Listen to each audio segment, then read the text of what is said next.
thank you for coming out tonight. My name is Hassan Giordano, aka Mr. Politics, the founder of Value My Vote 2020, in conjunction with BMoreNews.com and my man Donnie, who's sitting out there busy eating instead of helping put it together. You can come on up when you get done your wings. But anyway, thank you all for coming out. This is the first forum. It's called, many of you already know, you've been to the studio, we've done your one-on-one interviews. They were extremely well. This is live streamed, of course, and this is being live streamed right now to our Value My Vote 2020 Facebook page. But each one of the interviews will be edited, uploaded to our Value My Vote 2020 website, and will be promoted throughout, and will be given to each candidate, so you have your individual own interview that you'll be able to use to market and do whatever you would like with it. The whole purpose of Value My Vote 2020 is an educational campaign. We know that voters don't have a lot of time to focus on the candidates, let alone focus on their platforms and what they stand for. We want them to make the most educated decision possible when they head to the polls in April. So we're giving every candidate the opportunity, as many opportunities as possible, from the one-on-one forums to live stream debates and forums that we'll be having throughout the city. Forums like this, which will just allow the candidates just to, say who you are, what you're running for, what your platform is, so people understand that, know that, how they can get in touch with you in the campaign if they want to volunteer, they want to donate, and then we'll have live stream debates as well throughout the city and all the districts. The first one that we'll be having is November 11th, Veterans Day. Monday, November 11th from 5:30 to 8 p.m. We'll be having it over there at the location 4709 Harford Road. It's a co-working spot called Function. Nice big spot, has plenty of parking on the streets and behind it. That night, we'll have all candidates from across the city, citywide and other districts. We'll be able to give who they are, a little bit about who they are quickly. Then we will have a debate for the 3rd Councilmatic District, which is actually where we'll be at. Ms. Rain Pryor is in that district, and she'll be there as well, so you'll get to hear her and the candidates from that district. And then we'll have a live stream debate on the 14th Councilmatic District with Mr. Joe Kane, Odette Ramos, and Rita Church are the 3 filed and or announced candidates. And that's what we're basing it off of. We're not allowing anybody and everybody. If you've announced or if you filed, we will allow you to be a part of the debates. If you're some person sitting on the sidelines and you say you're going to run, but we don't have any evidence of you running, it's just not going to happen. We started this endeavor right here at home. I call this home base because Terrence has been a partner in all this over the years. He's a partner in this community and in the city. He gives back to the city like no other. Many other businesses and business owners do not give back nearly as much as his brother does. Even with the continued harassment that he continues to get from the city, he still gives back to the city and for the disproportionately disenfranchised. So there's no other place that he knows that I do anything at. First, it's always at Terra Cafe. So that's why we have it here, and we'll be having more here, but as well as throughout the city. We know your districts don't consist of just this 12th district. So we'll be across the city doing these forums as well as the debates. So I'm not here to talk. I'm here for the other people to listen to the candidates that are here. We're going to give you the microphone here, so that way you can hear it through the live stream, which they can still hear, but nonetheless, we're also recording it, so we'll be able to have this and be able to promote it elsewhere on the website and on different sites later on. So if you can talk clearly into the microphone, we'll call you up, whoever your candidate, who you are, what district you're running in, what your platform is, why you're running, and your contact information for people who may be inspired to donate, get involved with the campaign. And first come, first serve, as I promised. The first candidate was here 20 minutes early, mind you, is a candidate running over in the 3rd Councilmatic District. She's a Democratic candidate. Her name is Rain Pryor. Hello, I am Rain Pryor, and I am running for City Council in the 3rd District. My platform is about public safety, crime prevention, as well as helping with education, figuring out where the money is going so we can get our kids the resources and the teachers the resources that they need. Also helping with our adult seniors, finding a facility that will also have a health suite in it that they can go to. Many of our seniors are low income or on a fixed income and need provisions made for them because they're stay-in, so that we can help, and we need that within the 3rd District. The reason that I'm running is after being a wife and a mom and an actor in the city and successful at it. My daughter was in the city schools, had a traumatic experience that changed our lives, and at that point of not hearing back from city officials that I reached out to, I decided to use my voice to make a change. It worked a little bit. I got notices from around our city of people going through the same situation, and I decided this is what I had to do. In order to be heard, you have to jump in. I like to put my words to action. I believe that it takes a village. That's how I was raised. And I stand on some pretty big shoulders in order to do this. And so that's what I want to do, is to serve my community and have the voices of the community, and also let the people in the community know how the political process works. Because if you don't know better, you can't do better. And the other thing is, can you share a little bit about what the issue was that prompted you to get into politics? Yes, the issue that prompted me to get into politics was that my daughter was being traumatically bullied in the Baltimore City school system. She was knocked out. Her life was threatened twice. The school system decided to do restorative justice, as they thought that was a way to work it out. It never solved the problem. I went through all the appropriate routes to deal with the issue as a parent should.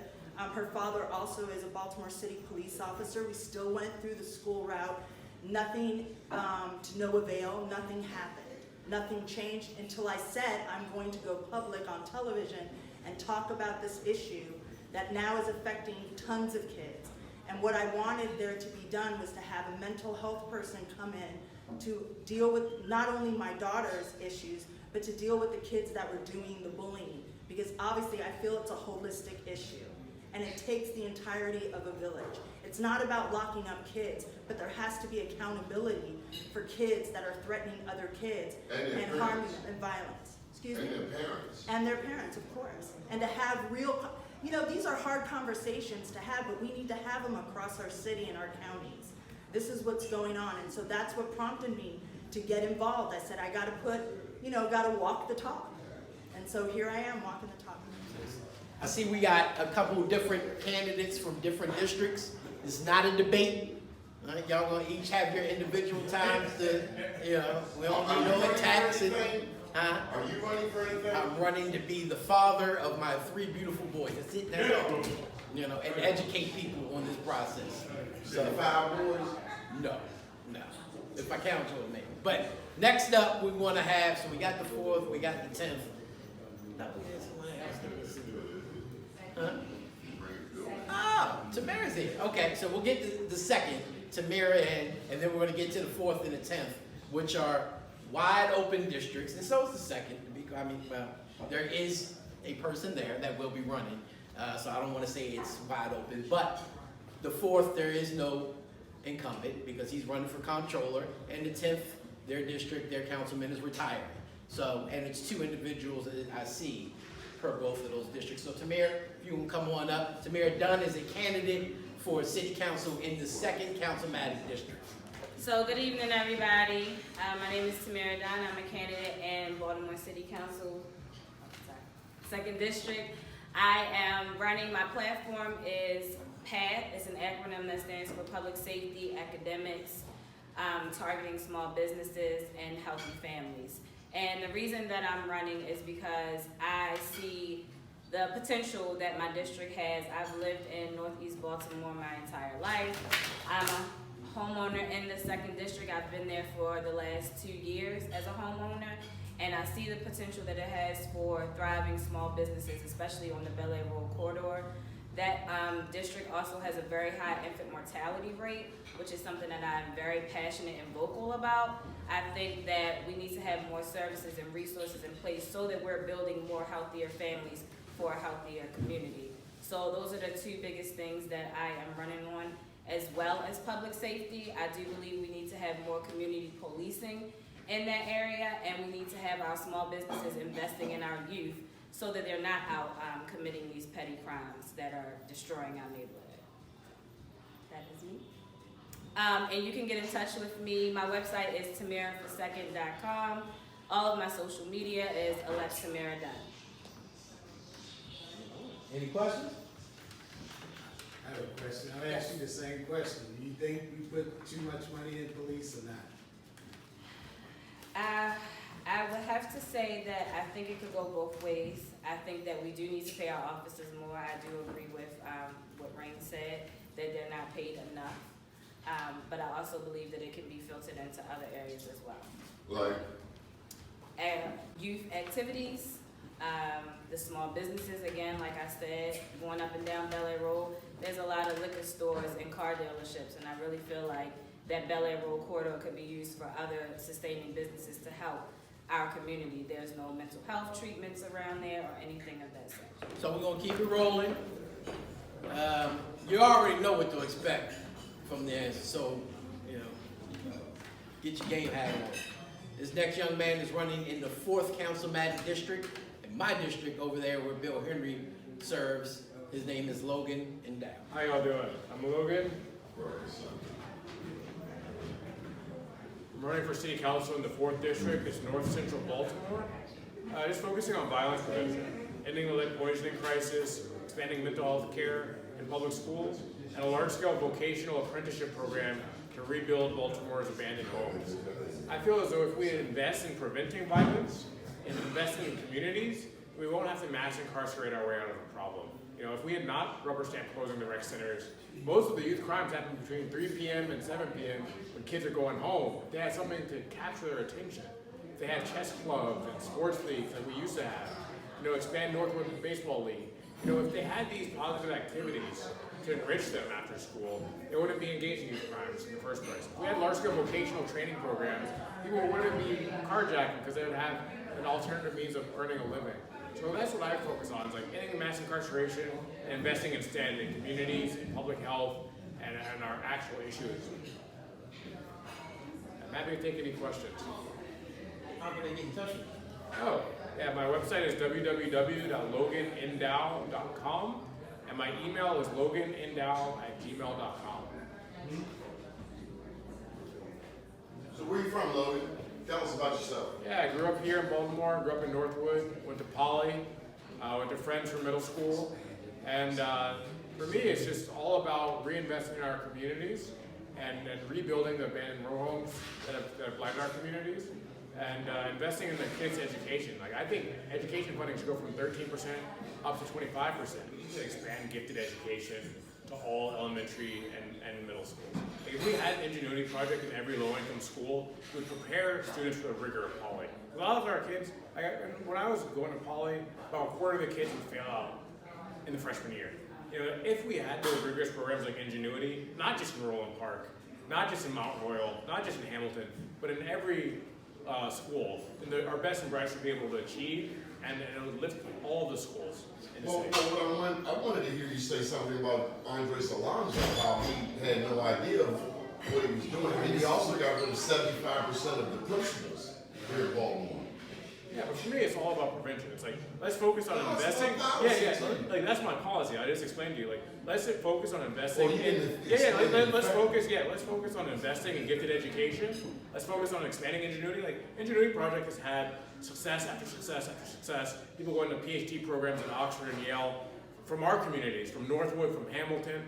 So let's focus on expanding that to every gift. Mr. Logan, you have some bureaucracy on North Avenue that is failing our children. And if it were a majority white school system, there would be outrage. Absolutely. And that's why I'm advocating for Kerwin. That's why I'll be going down to Annapolis and Strong Schools, Maryland, to advocate for Kerwin and increase the funding, not only from the state, but from the allocation from the city budget as well. And it should be spent intelligently. Make sure that we invest in mental health. Make sure that we invest in expanding gifted education to all low-income students, all low-income schools. And so that people are prepared for poly, prepared for college as well. Sounds like another tax and spend Democrat, because Baltimore City public students get one of the highest per pupil expenditures in the country. And what I never hear in Baltimore City is accountability. Like, what is done with the money we already have? That's the thing, it's like, those numbers that Hogan put out. No, this is long before Hogan yeah, came in office. It doesn't account for cost of living in the state. If you adjust for cost of living, then Maryland is ranked in the bottom quartile of education spending. Okay. Thank you, Mr. Lewis. Thank you, sir. Thank you all.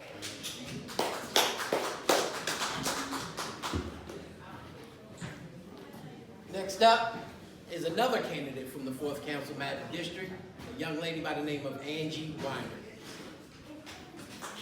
Clap. Good evening, everyone. My name is Angie Winder. I am a candidate for the 4th District, running for the City Council position. I've lived in the Loch Raven community as a homeowner for 15 years, all together in the 4th District for 20 years. I've learned a lot, I've lost a lot, and I'm pushing so much for our community because of all of that. I stand before you today as someone who lost my husband through senseless violence, and it has allowed me to continue to speak out in regards to advocating for the violence in our city. Some of the things I've done, a lot of times people ask me, what would you do if you were elected? I always like to say these are things I have been doing, and I don't need to have a title or an official title to actually do the work. So some of the things I've done is actually, I'm the founder of the Restoring the Village project.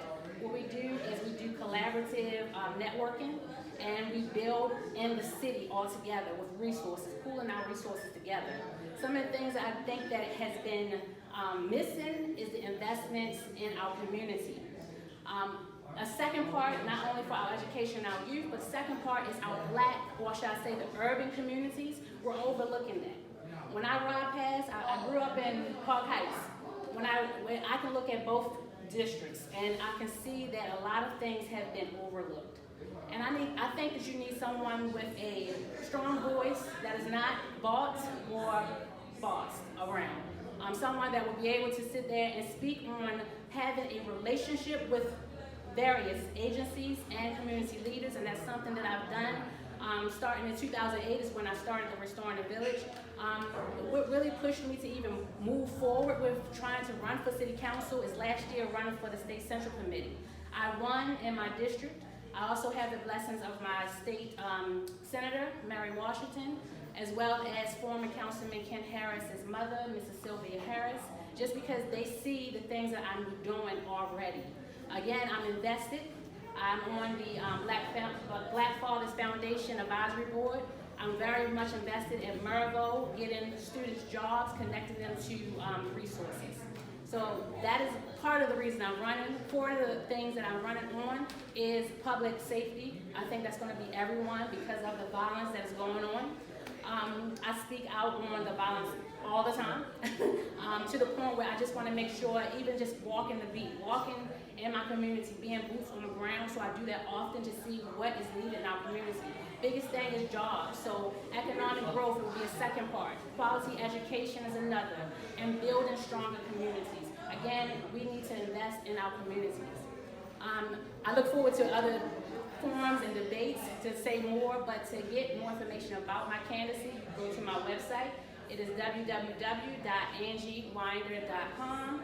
Everything's on there from my social media outlets, as well as my phone number, email. I'm willing to talk to anyone to hear their views and to also share more information about my platform. All right, so next we're going to get to the 10th Councilmanic District, the southern region of Baltimore City. Councilman Ed Reisinger is retiring. We have two of the candidates for that district here tonight. I would put you first, but ladies are always first.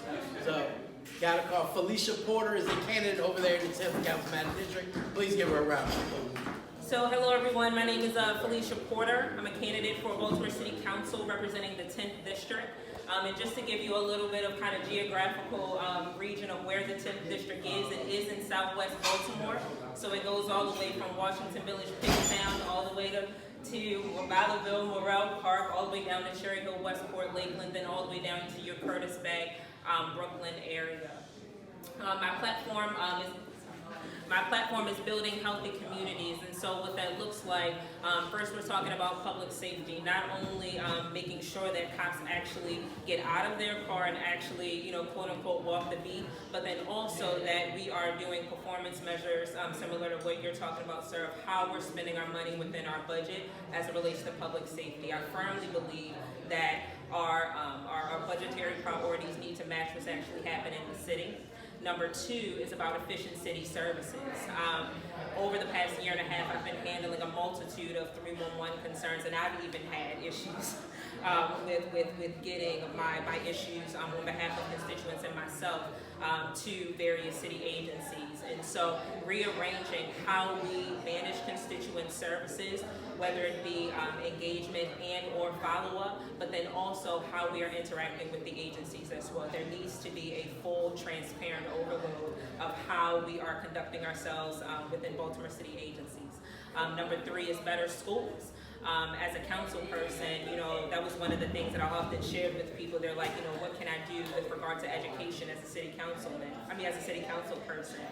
One of the levers that I often tell people is that he who holds the purse holds the holds the movement of how things can be transpired in Baltimore City Public Schools. And so what that looks like, recreation centers, making sure that we have fully staffed recreation centers and also fully fund the recreation centers.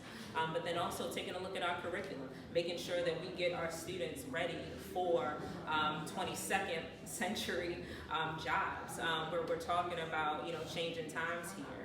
Not necessarily just looking at the curriculum that's at play now, but making sure that our students are well prepared for the workforce so that we can begin to attract businesses and corporations into Baltimore City. And then making sure that we equally invest into the vocational programs here in Baltimore City. I have 4 degrees. You won't call me to fix your toilet. You wouldn't call me to ensure that your piping is right under your house, and so we need to make sure that we're adequately placing our educational resources within vocational infrastructure as well. And then stronger economic growth is my 4th pillar of building healthy communities platform, and not only does that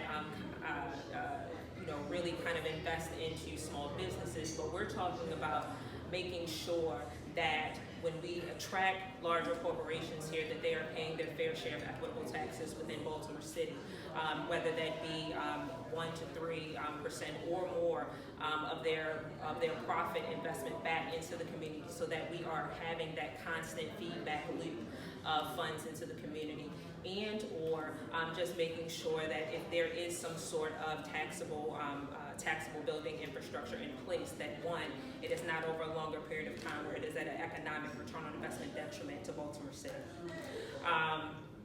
Let's see. A little bit about me, born and raised in Baltimore City. Grew up in Emerson Village. My family moved to Catonsville when I was 14, and so I actually traveled back into the city over East Baltimore. I went to Institute of Notre Dame, Towson University, and then Morgan State, and then University of Maryland Carey School of Law. And so I hope to bring my educational experience, but then also my management experience to Baltimore City Council. I believe that when you have 14 councilmatic districts, you need a facilitator between those 14 councilmatic districts, and I aim to be that as the councilwoman for the 10th district. You agree they need some brains in there, right? So I'm not going to say we need some brains, but I actually, to your larger point, I actually think we need a concerted vision from the top level down.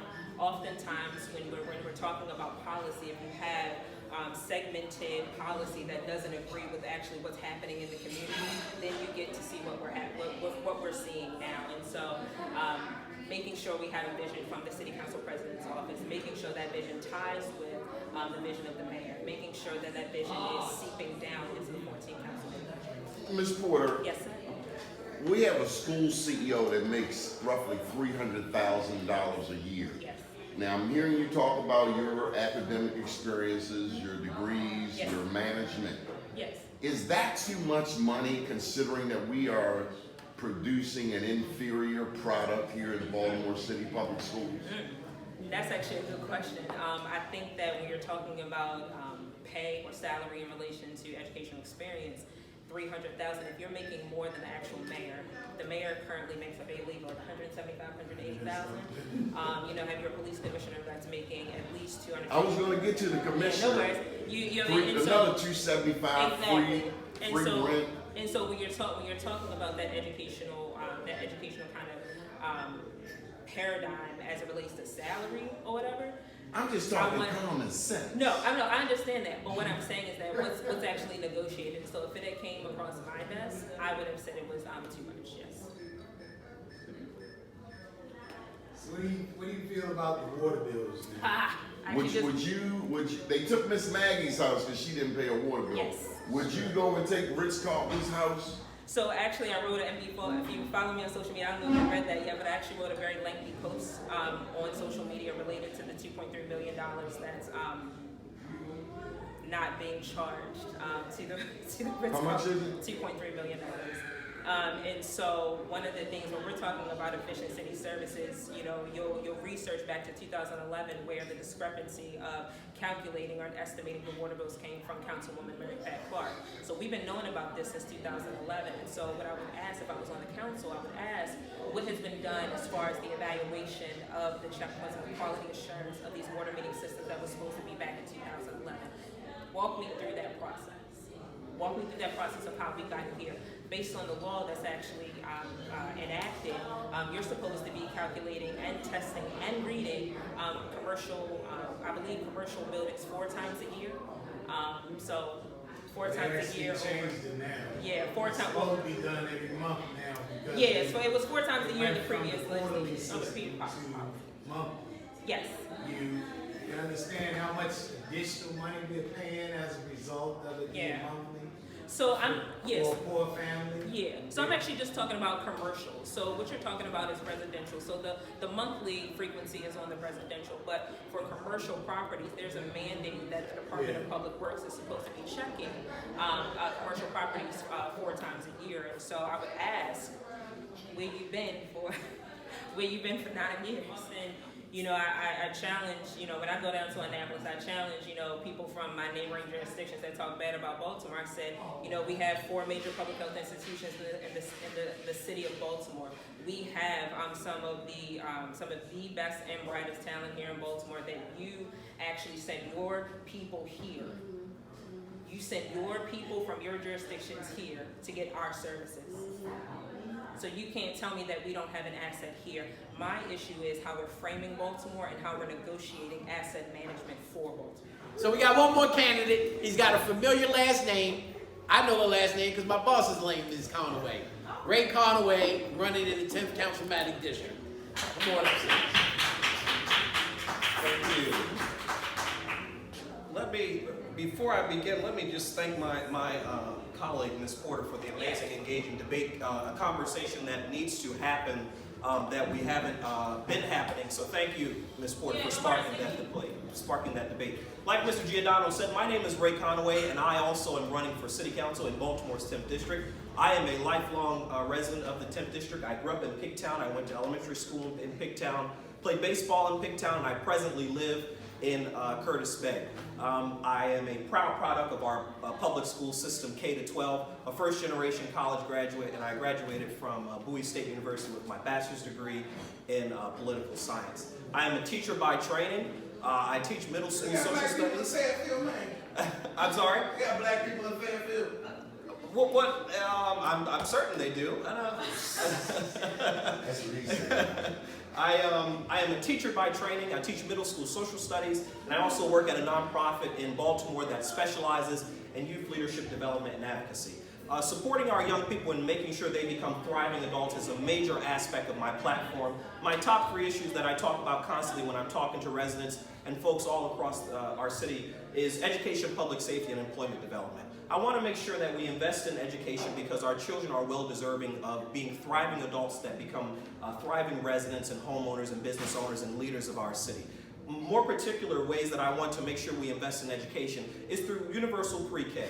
Studies have shown that when we give a child access to universal all-day pre-K, we're able to expand a child's vocabulary by 4,000 to 5,000 words, which therefore translates into transferable skills such as reading comprehension, analytics, and vocabulary and speech.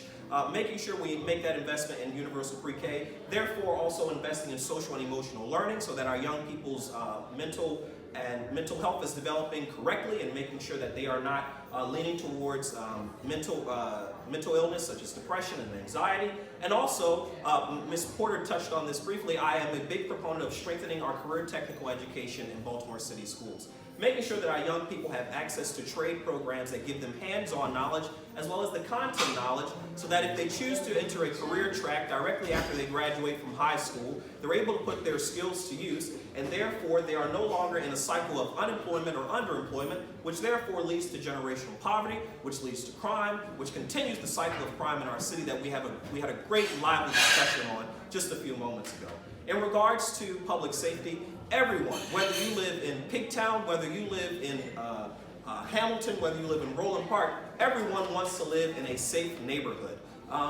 As someone who once was a victim of crime, fortunately was able to get through it and persevere, I know the toll that it can take on a family, losing a loved one to gun violence, making sure that we have those systems and support systems in place. One particular measure that I want to support on the City Council is supporting reentry citizens. People who are returning to society after serving their time in the criminal justice system. In Baltimore, we have a recidivism rate that is about 60%, which means that people who are returning from serving time in the criminal justice system are 6 times more likely to commit a crime and go back. Putting the systems in place that address the human services, education, employment development, housing, healthcare, all of those systems where we can bring that recidivism down so we don't have the term violent repeat offenders being an ongoing conversation that we're having. And lastly, employment development. I think that one job should be enough. I talked about unemployment and underemployment in our city. We have people who are working 2 jobs in our city and are barely getting by in the richest country, in the richest state, in the richest country. To me, that is unacceptable, and we need to put the resources in place so that we're doing targeted hiring, not local hiring. We're getting the resources to individuals who need jobs the most. I would love to take your question. If you want to get in contact with me, my website is www.rayconaway.com. I'm on Facebook, Conaway, the number 4 Council, and Instagram and Twitter @Ray_Conaway. Explain to me the difference between targeted and local hiring. Sure, absolutely. When we talk about local hiring, if I say we're going to make sure that if a new school is being built in the Brooklyn neighborhood, we're going to make sure that the construction jobs and management jobs to build that school are going to be heavily concentrated in the Brooklyn area. Targeted hiring says, we look at the data in Brooklyn and we see that, I'm just throwing out a hypothetical here, but African American men between the ages of 18 and 25 have the highest unemployment rate.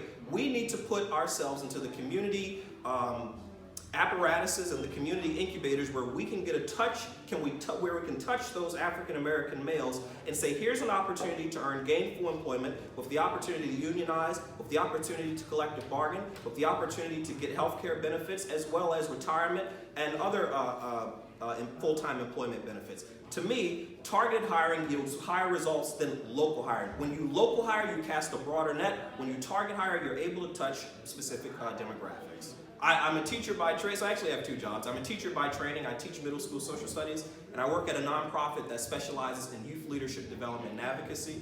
To give you more context on that, Community Law and Action. And to give you more information on that, we take young people across our city, we give them opportunities to get paid, where we do leadership development and advocacy trainings with them. We put them in spaces and rooms where they can advocate for the issues that they care deeply about. To give you an example of what that looks like, last year I worked with a group of young people who advocated for the expansion of YouthWorks to make YouthWorks a year-long program. The campaign was not successful because politics got in the way. We know that in our strong mayoral system, our mayor has the final say on where the allocation of money goes. So we were not successful in that. Mr. Conaway, where do you stand on black business? This is a majority black city. Yeah. We have laws such as the Minority Business Enterprise Program. Absolutely. Those of us familiar with the history of the city know Yep. about Willie Adams, Oh, yeah. the predecessor to the Maryland State Lottery. Absolutely. They know about his mentor, Tom Smith, one of the Yes. largest black hoteliers in the country. Where do you stand on black businesses like this place here? I love Terra Cafe. I love to come here every opportunity I get to get the Old Bay wings and French fries and the half and half.